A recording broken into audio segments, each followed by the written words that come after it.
محمد وآلہ الطیبین الطاہرین المعصومین قال فی شانہم انما یرید اللہ لیذہب عنکم الرجس اہل البیت ویطہرکم تطہیرا اللہم صلی علی محمد اما بعد فقال اللہ سبحانہ وتعالی فی کتابہ المجید وفرقانہ الحمید بسم اللہ الرحمن الرحیم وَقُلَّ شَيْءٍ أَحْصَيْنَاهُ فِي إِمَامٍ مُبِينٍ درود پڑھ لیں محمد وآل محمد محمد وآل محمد وعجل انتہائی واجب الاحترام مومنین و مومنات، جیسا کہ آپ کے علم ہے کہ یہ مجلس اعزا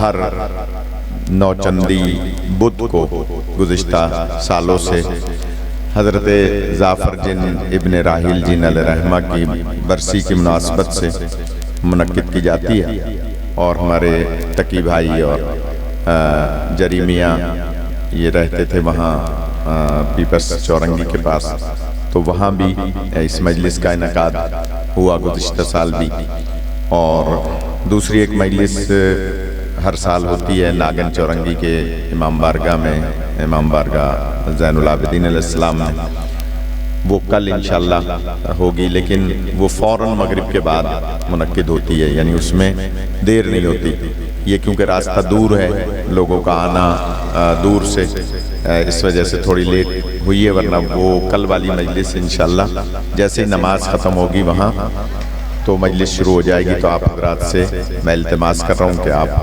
جو تشریف لا سکتے ہیں وہ ضرور تشریف لائیں۔ آج کیونکہ دیر کافی ہو گئی ہے تو کوشش کریں گے کہ تھوڑے وقت میں زیادہ مطالب عرض کیے جائیں، اور کل پھر ذرا تفصیل سے بیان کر دیں گے جنات کے بارے میں بھی، اور ان کی خلقت کے بارے میں بھی، اور وہ محب اہل بیت کیسے ہوتے ہیں اس بارے میں بھی انشاءاللہ۔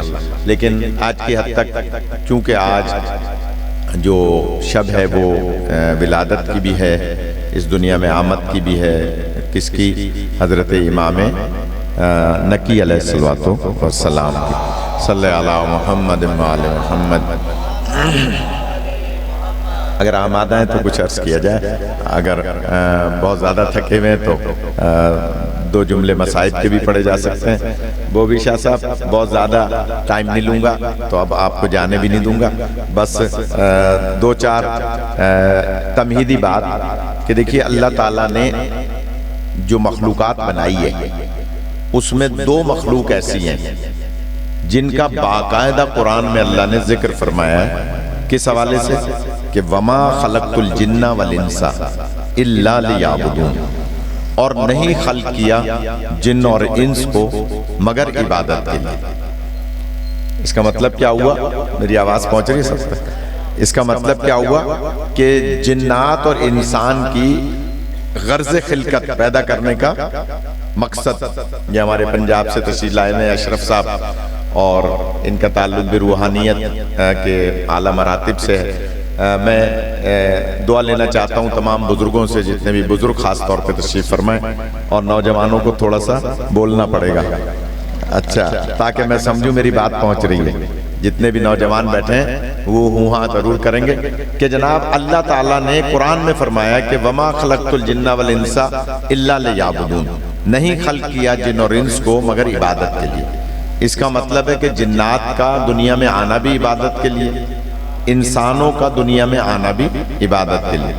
اس کا مطلب ہے اگر کوئی عبادت نہیں کرتا تو وہ اپنے آپ کو مخلوق خدا نہ سمجھے، اور اگر وہ عبادت نہیں کر رہا تو اس کا مطلب ہے مخلوق خدا نہ سمجھے، حالانکہ سب مخلوق خدا ہیں، لیکن وہ اپنے عمل کی وجہ سے جیسے شیطان رادہ درگاہ ہو گیا، اس طرح سے وہ بھی اللہ کی بارگاہ میں شیطان بن جائے گا جو عبادت نہیں کرے گا۔ اس کا مطلب کیا ہوا کہ عبادت مفہوم ہے غرض خلقت کا۔ اچھا، انسان کو جنات کو اللہ نے خلق کیا، اب سوال یہ پیدا ہوتا ہے کہ یہ جو چرند پرند ہیں، حشرات الارض ہیں، یہ بھی تو اللہ کی مخلوق ہے، تو یہ کیا عبادت نہیں کرتے؟ حالانکہ قرآن کی ایک اور جگہ پر موجود ہے کہ ہر مخلوق اللہ کا ذکر کرتی ہے، ذکر ہی تو عبادت ہے۔ ایک طرف اللہ فرما رہا ہے کہ میں نے پیدا کیا جن اور انس کو صرف عبادت کے لیے، پھر ان مخلوقات کے لیے کہہ رہا ہے کہ وہ ذکر کرتی ہیں، لیکن وہاں ان کو لفظ عبادت سے گویا تعبیر نہیں کیا. کیوں؟ اس کا جواب کوئی دے نہیں سکتا. جملہ کہہ رہا ہوں بھاری، اس کا جواب کوئی دے نہیں سکتا جب تک کہ وہاں کا پڑھا ہوا نہ ہو. یا علی، میں نے جملہ کہہ دیا. ارے یا علی، شاہ جی یا علی، اس کا جواب کوئی نہیں دے سکتا جب تک کہ وہاں کا پڑھا ہوا نہ ہو. یہاں کا پڑھا ہوا میری طرح کا مولوی جواب نہیں دے سکتا. کیوں نہیں دے سکتا؟ اس لیے کہ یہ سوال ہی آفاقی سوال ہے، یہ سوال ہی بلند سوال ہے. تو ایک جملہ کہوں کہ اس کا مطلب یہ ہوا کہ یہ 14 وہ ہیں جو یہاں کے پڑھے ہوئے نہیں ہیں، یہ سب وہاں کے پڑھے ہوئے ہیں. اس لیے کبھی کسی سوال کے جواب میں لا نہیں کہتے. پوچھا امام جعفر صادق علیہ الصلوۃ والسلام سے، صلی اللہ علی محمد وآل محمد، امام سے پوچھا کہ یہ بتائیے کہ اللہ نے سارے جانور ایک ہی شکل کے بنائے ہیں، یعنی گھوڑے ہیں تو سب ایک شکل کے، گائے ہیں تو سب ایک شکل کی، بھینسیں ہیں تو سب ایک شکل کی. میں حرام جانوروں کا نام ممبر سے نہیں لوں گا،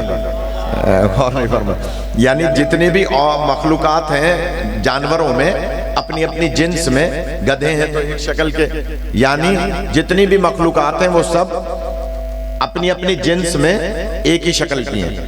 لیکن اللہ نے انسانوں اور جنات کو الگ الگ شکل کا بنایا. سارے انسان ایک شکل کے کیوں نہیں بنائے جانوروں کی طرح؟ یعنی حالانکہ انسان کو بھی حیوان ناطق کہا جاتا ہے، بولتا ہوا حیوان. حیوان ناطق کا مطلب کیا؟ بولتا ہوا حیوان. تو ہیں تو ہم بھی حیوان، لیکن بولنے والے حیوان ہیں. تو پھر ہماری شکلیں سب ایک جیسی کیوں نہیں ہیں؟ اب میں اس سے اندازہ لگاؤں گا کہ آپ کتنی دیر سننا چاہ رہے ہیں. تو مجھے یہاں سے ڈیفینس پہنچنا ہے، میں کوشش کروں گا، دور بھی بہت ہے، کہ جلدی سے جملہ عرض کروں. امام فرماتے ہیں اللہ نے سارے انسانوں کو ایک شکل کا اس لیے پیدا نہیں کیا کہ انسانوں میں مسئلہ وراثت موجود ہے.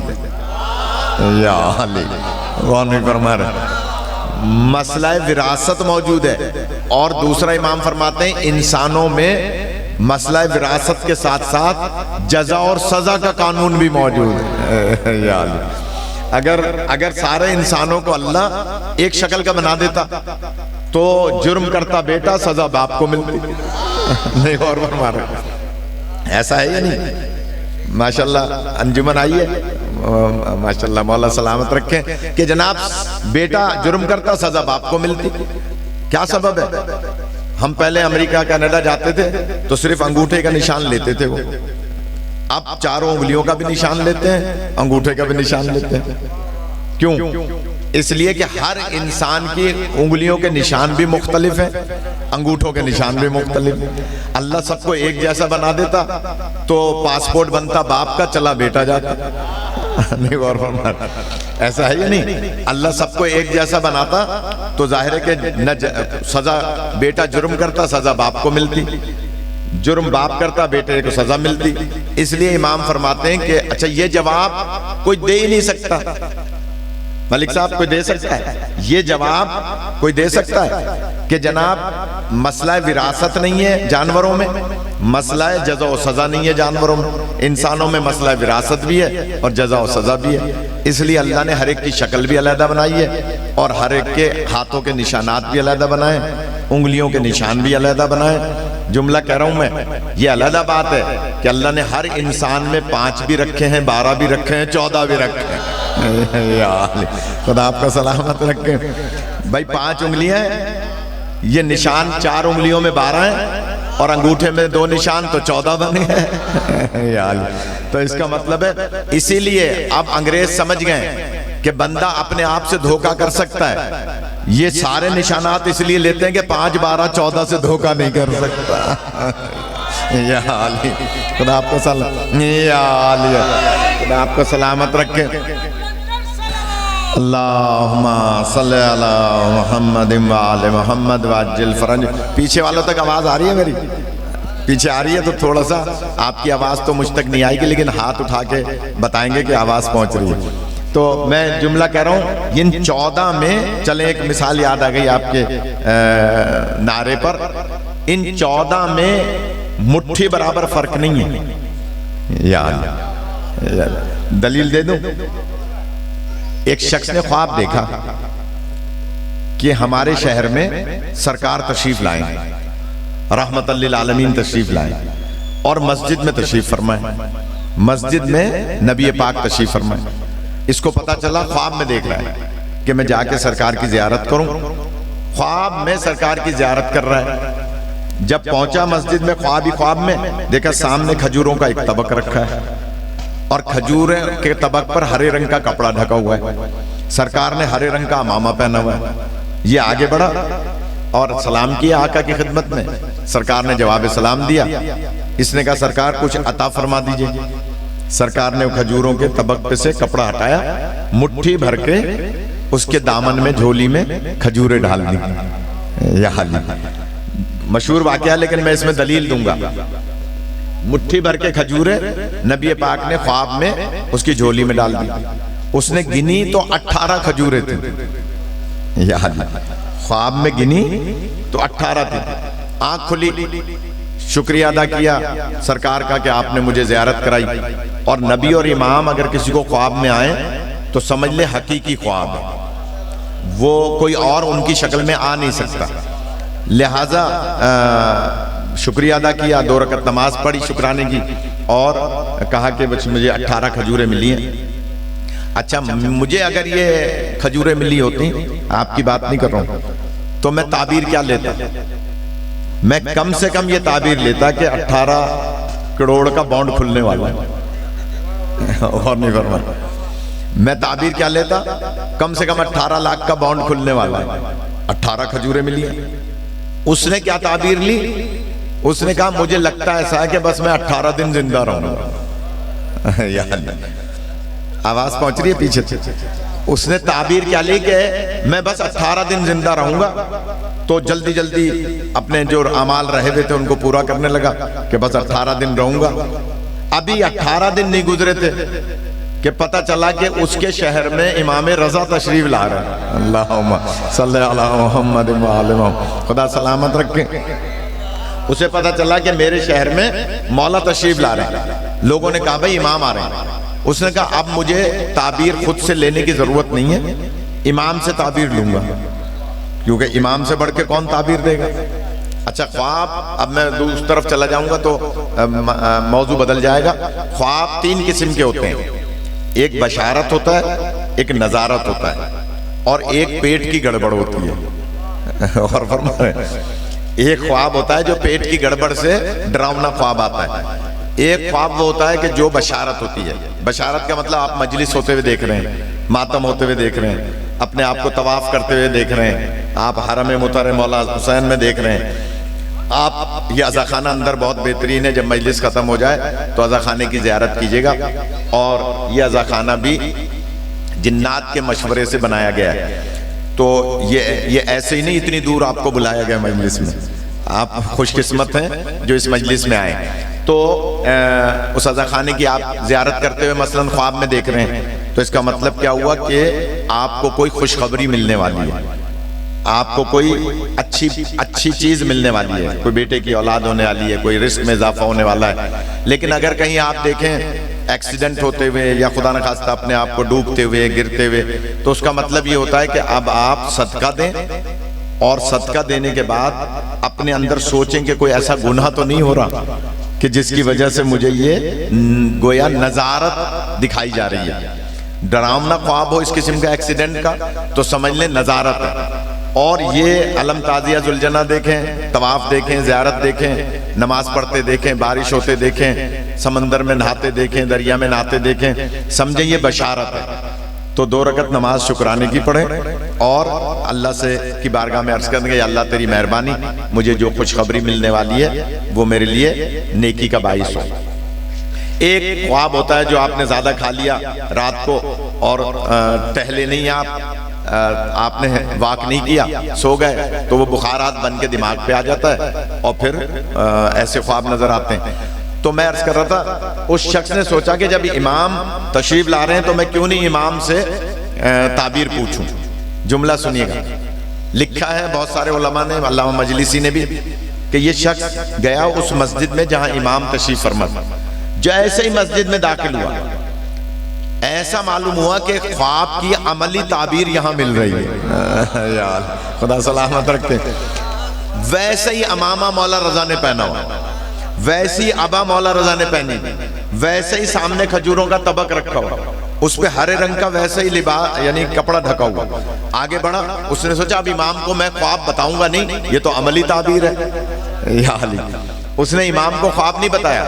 آگے بڑھا, سلام کیا ویسے ہی جیسے رسول پاک کو کیا تھا. جب سلام کر چکا امام نے ویسے ہی جواب دیا, تو اس نے آگے بڑھ کے کہا مولا مجھے کچھ عنایت فرما دیں. آپ نے کپڑا ہٹایا اور مٹھی بھر کے, جس کے لیے میں نے اتنی زحمت دی, مٹھی بھر کے آپ نے کھجوریں اس کے گویا دامن میں ڈالی. اس نے وہیں گنی تو 18 تھی. یا علی خدا آپ کو سلامت رکھے. اس نے گنی تو 18 تھی. بھائی یہ بچوں ادھر سے بات نہیں کرو, کہیں اور جا کے بات کرو. تو یہ دو باپ بیٹے ہیں, یہ بانی مجلس جو ہیں تقی بھائی اور ان کا بیٹا ہے جری, اشتر جری. بچہ ماشاءاللہ بڑا ہو رہا ہے. آپ یا یہ دو باپ بیٹے بیٹھے ہیں, قمر بھائی بیٹھے ہیں, یہ علی میاں بیٹھے ہیں, برابر کے ہیں قد کے اعتبار سے. ایسا ہے نہیں, بلکہ شاید بیٹا قد میں بڑا ہی ہوگا. قمر بھائی مٹھی بھر کے مثال کے طور پہ مجھے کھجوریں دیں, لیکن دی تو کبھی نہیں ہے انہوں نے, کبھی مٹھائی اٹھائی بھی نہیں لائے گھر پہ, مجھے تو یاد نہیں. تو خیر یہ جناب مٹھی بھر کے کھجور دیں مجھے, اور بیٹا بھی مٹھی بھر کے دے. چیلنج کر رہا ہوں, تجربہ کر لیجئے گا. اگر ان کی مٹھی میں 12 آئیں گی تو اس کی مٹھی میں 10 آئیں گی یا 14 آئیں گی. نہیں ہو سکتا کہ سگے باپ بیٹے ہیں, بیچ میں کوئی فاصلہ نہیں ہے. مٹھی میں فرق ہوگا, 100% فرق ہوگا, جس کی میں پہلے مثال دے چکا ہوں. مولا فرماتے ہیں ہر ایک کو اللہ نے الگ الگ بنایا ہے. کیوں فرق ہوگا کہ جناب باپ بیٹے ضرور ہیں, لیکن اللہ نے ہر ایک کو الگ الگ بنایا ہے. ان کی مٹھی میں 12 آئیں گی تو اس کی 14 آ سکتی ہیں, 10 آ سکتی ہیں, 12 نہیں آئیں گی کھجوریں. چیلنج ہے میرا. تو اب میں جملہ کہوں, یہ تو دارے کے باپ بیٹے ہیں, وہاں تو رسول پاک ہیں اور 8ویں امام ہیں. کتنا بیچ میں فاصلہ ہے, کتنے معصومین کا فاصلہ ہے. لیکن جیسے ہی مٹھی بھر کے مولا رضا نے ڈالی اس کی جھولی میں تو بھی 18 تھی. اس نے ہاتھ جوڑ کے کہا مولا مولا کچھ زیادہ عنایت فرما دیں. جملہ سنیے گا, مولا فرماتے ہیں کہ میرے جد نے زیادہ دی ہوتی تو میں بھی زیادہ دے دیتا. خدا آپ کا سلامت رکھے. خدا خدا سلام, خدا بڑی مہربانی, خدا سلامت رکھے. اللہم صلی علی محمد وآل محمد. جو پیچھے حضرات بیٹھے ہیں میں بہت شکر گزار ہوں, اور اس بچے کو خدا زندگی دے, جو نعرہ لگاتے ہیں وہ ترقی پاتے ہیں. لہذا دوسرے بچے بھی ذرا اپنے آپ کو نعرے کے لیے آمادہ رکھیں کہ جناب مولا نے فرمایا اگر میرے جد نے زیادہ دی ہوتی تو میں بھی زیادہ دے دیتا. اب بھاری جملہ کہوں میں اور اندازہ لگاؤں گا پیچھے والے سن رہے ہیں یا آنکھیں بند کر کے سو رہے ہیں. میں جملہ کہہ رہا ہوں, اور وہ جملہ کیا ہے, جن آئمہ میں, جن معصومین میں مٹھی برابر فرق نہ ہو ان کی شریعت میں فرق کیسے ہو سکتا ہے. خدا آپ کا سلامت رکھے, خدا آپ کو زندگی عطا فرمائے. مٹھی برابر فرق نہیں ہے تو ان کی شریعت میں فرق کیسے ہوگا. اس لیے ہم کہا کرتے ہیں مسلمانوں کے 4 امام ہیں, گننے میں کتنی دیر لگتی ہے, 1 2 3 4. یہاں 4 امام ہیں, کتنی دیر لگی, 1 2 3 4, 2 سیکنڈ لگے. ہمارے 12 امام ہیں, یا حال گننے میں بھی ٹائم لگے گا. یا حال غور فرما رہے. تو جہاں گننے میں بھی ٹائم نہ لگے ان کی شریعت میں کتنے ٹائم کا فرق ہے. یا حال نہیں غور فرما رہے. کوئی کہہ رہا ہے یہاں ہاتھ رکھو, کوئی کہہ رہا ہے یہاں ہاتھ رکھو, کوئی کہہ رہا ہے یہاں ہاتھ رکھو, کوئی کہہ رہا ہے ہاتھ کھولو.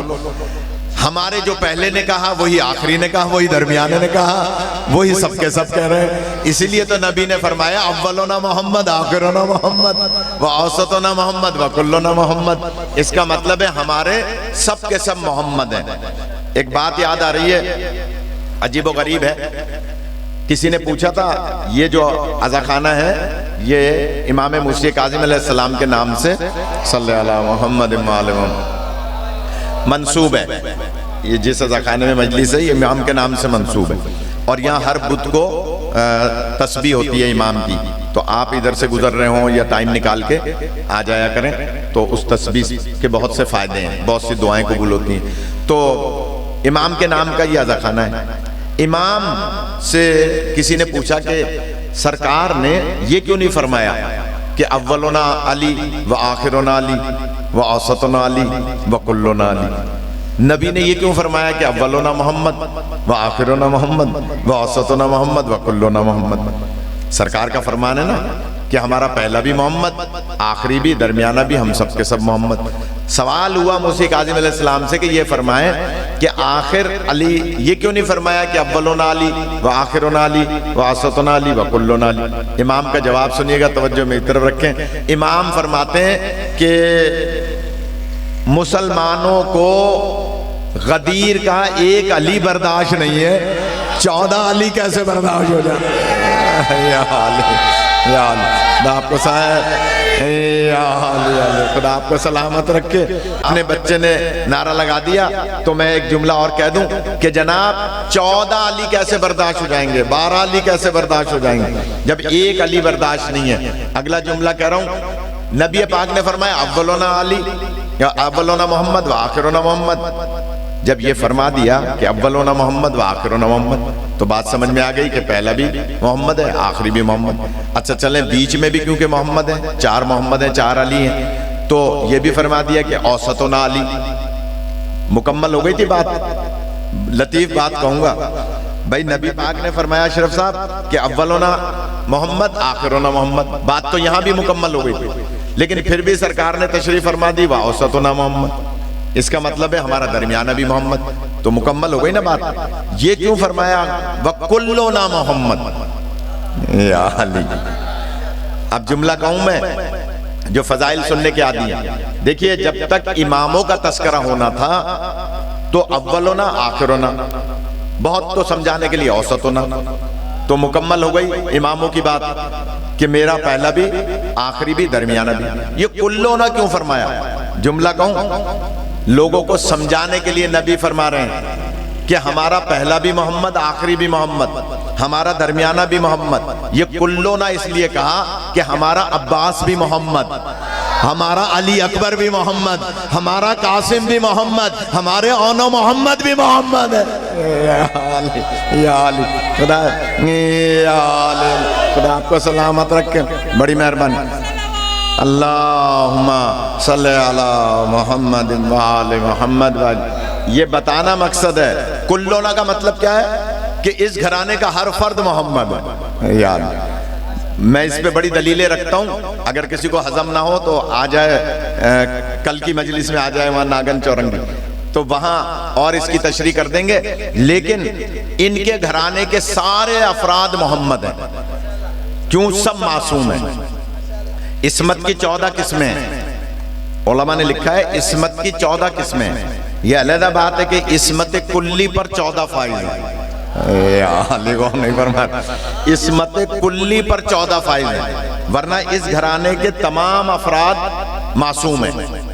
جتنے بھی افراد ہیں، ابھی یہ بچہ شہزادہ علی اکبر کا کلام پڑھ رہا تھا جری، تو آپ نے دیکھا اس میں بہترین کلام پڑھا، تو اس کا مطلب کیا ہوا کہ اس گھرانے کے تمام افراد محمد ہیں۔ تو بس میں عرض کر رہا تھا کہ ان کے ہاں جب مٹھی برابر فرق نہیں ہے تو ان کی شریعت میں کیسے فرق ہوگا؟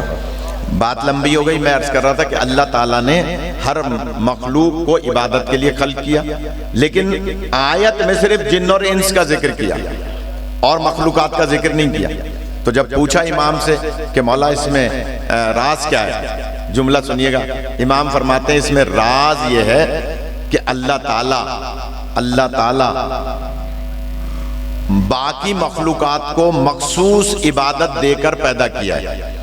مثلاً ایک پرندہ جو پہلے دن سے عبادت کر رہا ہے وہی ہمیشہ عبادت کرے گا، ایک پرندہ جو پہلے دن سے ذکر کر رہا ہے وہی کرے گا۔ چلیں آپ کی خاموشی توڑنے کے لیے عرض کروں، مولا علی کے میدان سے گزر رہے تھے تو آسمان کی طرف دیکھا، ساتھ میں کمبر بھی تھے، آسمان کی طرف دیکھا، اشارہ کیا، کمبر سمجھے نہیں یہ کس کو اشارہ کر رہے ہیں، لیکن اس وقت سمجھے جب ایک پرندہ آ کے مولا کے ہاتھ پہ بیٹھ گیا۔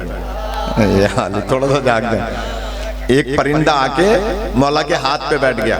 بھاری بات کہہ رہا ہوں، کیسا ہوگا وہ پرندہ جو ید اللہ کے ہاتھوں پہ بیٹھا ہوا ہے؟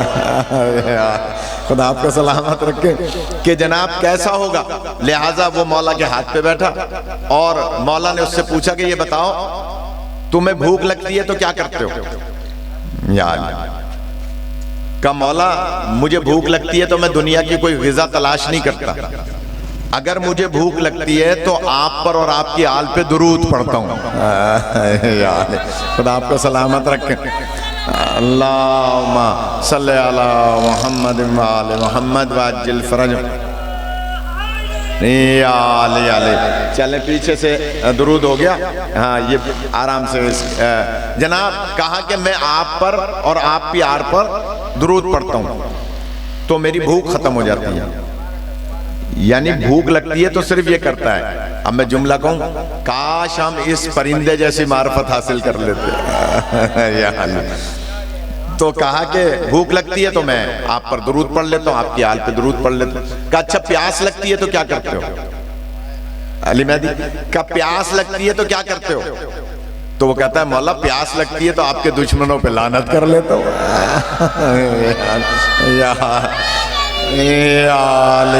خدا آپ کو سلامت رکھے، آپ کے دشمنوں پہ لعن کرتا ہوں، میری پیاس ختم ہو جاتی ہے۔ تو اس کا مطلب کیا ہوا؟ کچھ پرندے ایسے ہیں جن کا کام ہی صرف یا تو درود پڑھنا ہے یا دشمنوں پہ لعن کرنا ہے، تو ان کی اپنی عبادت یہی ہے۔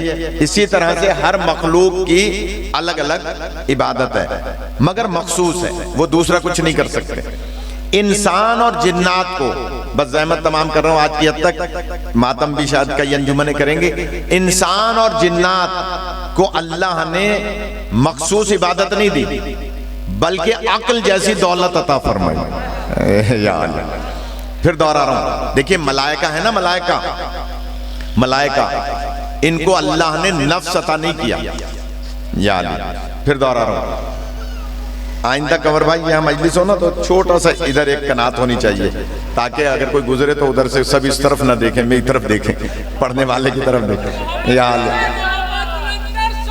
اللہم صلی علی محمد و آل محمد۔ تو جناب میں عرض کر رہا تھا، امام فرماتے ہیں کہ اللہ تعالیٰ نے جنات کو اور انسانوں کو عقل عطا فرمائی، ساتھ کے ساتھ نفس بھی عطا کیا۔ یاد، ملائکہ کو اللہ نے صرف عقل عطا کی، نفس عطا نہیں کیا۔ جانوروں کو اللہ نے نفس عطا کیا، عقل عطا نہیں کی۔ یہ ہے یا نہیں ایسا؟ جانوروں کو اللہ نے نفس دیا، عقل نہیں دی۔ ملائکہ کو اللہ نے عقل دی، نفس نہیں دیا۔ انسان اور جنات کو عقل بھی دی، نفس بھی دیا۔ یا دونوں چیزیں انسان اور جنات کو دی۔ اب امام فرماتے ہیں، میرا جملہ نہیں ہے، آپ جیسے چاہیں سنیں، آپ کی مرضی۔ امام فرماتے ہیں جو انسان اور جن عقل استعمال کر کے شکرانے نعمت کر کے سجدہ الہی کرتا ہے وہ ملائکہ سے افضل ہو جاتا ہے۔ یا اور جو عقل استعمال نہیں کرتا، کفران نعمت کرتا ہے، سجدہ الہی نہیں کرتا ہے، سمجھ لو جانوروں سے بدتر ہو جاتا ہے۔ ایک درود پڑھ لیں محمد و آل محمد۔ خدا آپ کو سلامت رکھے۔ تو بس انشاءاللہ تفصیلات عرض کریں گے کلمہ ذہن سینٹر میں، لیکن آج کی حد تک کہ اللہ تعالیٰ نے امام کو وَكُلَّ شَيْءٍ أَحْصَيْنَاهُ فِي إِمَامٍ مُبِينٍ، آج جن امام کی شب ہے یا ایک دن پہلے بھی امام کا دن گزرا ہے، یہ امام محمد نقی علیہ السلام، یہ وہ امام ہے کہ اکثر ہم امام موسیٰ کاظم علیہ السلام کا قید کا تذکرہ پڑھتے ہیں، لیکن یہ امام وہ ہیں کہ جن کو 20 سال اور 2 مہینے مسلسل قید میں رکھا گیا تھا۔ جتنے بھی ہمارے وہ ائمہ ہیں کہ جنہیں زہر سے شہید کیا گیا، ان ائمہ کو قید میں بھی رکھا گیا۔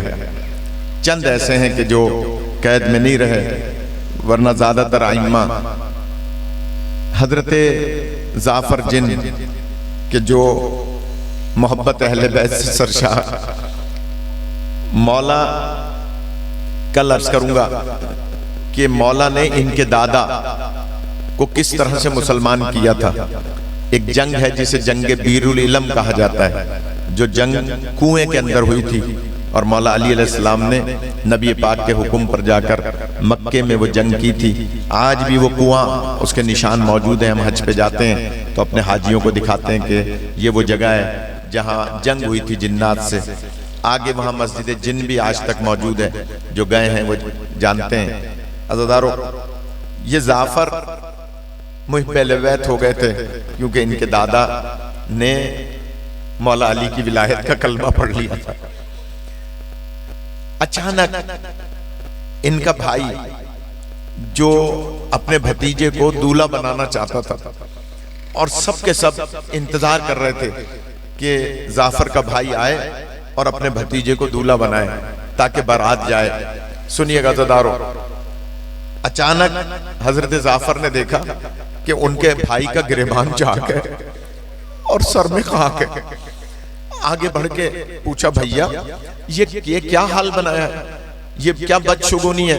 تمہارے تو بھتیجے کی شادی ہے اور تم نے گریبان چاک کیا ہوا ہے۔ تو حضرت جعفر کے بھائی کہتے ہیں، بھیا سیرے توڑ دو، اپنے بیٹے کی شادی نہ کرو، اس لیے کہ زہرا کا لال کربلا میں شہید کیا جائے۔ حضرت جعفر نے پوچھا کہ اے بھیا تمہیں کیسے پتا کہ زہرا کے لال کربلا میں شہید کیے جا رہے ہیں؟ اس نے کہا، بھیا میں گزر رہا تھا یہاں آنے کے لیے دریائے فرات کے پاس سے، دریائے فرات کے قریب سے گزرا تو میں نے دیکھا ہزاروں مارنے والے ہیں اور ایک غریب گھوڑے پہ ڈگمگا رہا ہے۔ ہزاروں مارنے والے ہیں اور ایک غریب گھوڑے پہ ڈگمگا رہا ہے۔ میں نے دیکھا کہ کون ہے، یہ میں جا کر قریب سے تو دیکھوں۔ سنیں گے عزیزارو، جو دور دور سے رونے آئے ہیں، اس مجلس میں دعائیں ضرور قبول ہوتی ہیں۔ آپ اپنے لیے، اپنے ماں باپ، اپنے بچوں، اپنے اعزہ اقربا، اپنے خانوادے سے، مومنین سے متعلق بیماروں کی شفا کے لیے، بے اولادوں کی اولاد کے لیے، جس قسم کی بھی آپ یہاں دعا مانگیں گے، یقیناً مولا حسین کے صدقے میں دعا قبول ہوگی۔ میں جملہ کہہ رہا ہوں، حضرت جعفر کے بھائی کہتے ہیں، بھیا میں جب دریائے فرات کے پاس سے گزرا میں نے دیکھا ایک غریب ہے جو گھوڑے پہ ڈگمگا رہا ہے اور ہزاروں مارنے والے ہیں، کوئی تیر مار رہا ہے، کوئی نیزہ مار رہا ہے، کوئی مٹی اٹھا کے پھینک رہا ہے، کوئی پتھر پھینک رہا ہے۔ بھیا میں نے دیکھا، میں قریب گیا کہ دیکھوں تو صحیح یہ غریب کون ہے۔ کہتے ہیں اب جب میں نزدیک پہنچا، سنیے گا جو دور سے رونے آئے ہیں، اب جب میں نزدیک پہنچا میں نے دیکھا کہ یہ دیکھوں ہے کون۔ اس کی جگہ جگہ تیر لگے ہوئے ہیں، پورے جسم سے خون بہ رہا ہے، میں پہچان نہیں پا رہا تھا کہ یہ کون ہے۔ اچانک میں نے دیکھا ایک دشمن کی طرف سے تیر اڑتا ہوا آیا اور اس غریب کی پہلو میں آ کر لگا۔ اس کا رخ مڑ گیا جنت البقیع کی طرف اور کہا، اماں زہرا آپ کا پہلو بھی شکستہ ہوا۔ اجرکم ان اللہ، اماں زہرا آپ کا پہلو بھی شکستہ ہوا تھا، میرے پہلو میں بھی زخم لگا ہے، میرے پہلو میں بھی تیر لگا ہے۔ اے بھیا جعفر میں سمجھ گیا یہی غریب کربلا ہے، یہی حسین ابن علی ہے جو زہرا کا لال ہے۔ عزیزارو ادھر حضرت جعفر کی ماں کہتی ہیں کہ جلدی کرو، اس بچے کو دولہا بنانا چھوڑو اور تیزی سے جاؤ کربلا، اگر حسین کی مدد کو نہ پہنچے تو میں تمہیں معاف نہ کروں گی۔ عزادارو حضرت جعفر فوج لے کر جب میدان کربلا پہنچے، عزادارو چھوڑ دیے میں نے سارے مسائل، جب مولا حسین کے پاس آئے مولا فرماتے ہیں جعفر اب میں تم سے اپنے نانا کی فوج کو کیا قتل کراؤں؟ وہ دیکھو میں نے ننھا سا علی اصغر ابھی دفن کیا ہے، وہ دیکھو میرا کڑیل جوان میرا علی اکبر سینے پر نیزہ کھا کے پڑا ہے، وہ دیکھو میرا بھائی عباس دریائے فرات پر موجود ہے۔ جب بھی مولا حسین آواز بلند کرتے تھے لاشیں کئی کئی گز اوپر اڑتے تھے اور کئی کئی گز زمین پر گرتے تھے۔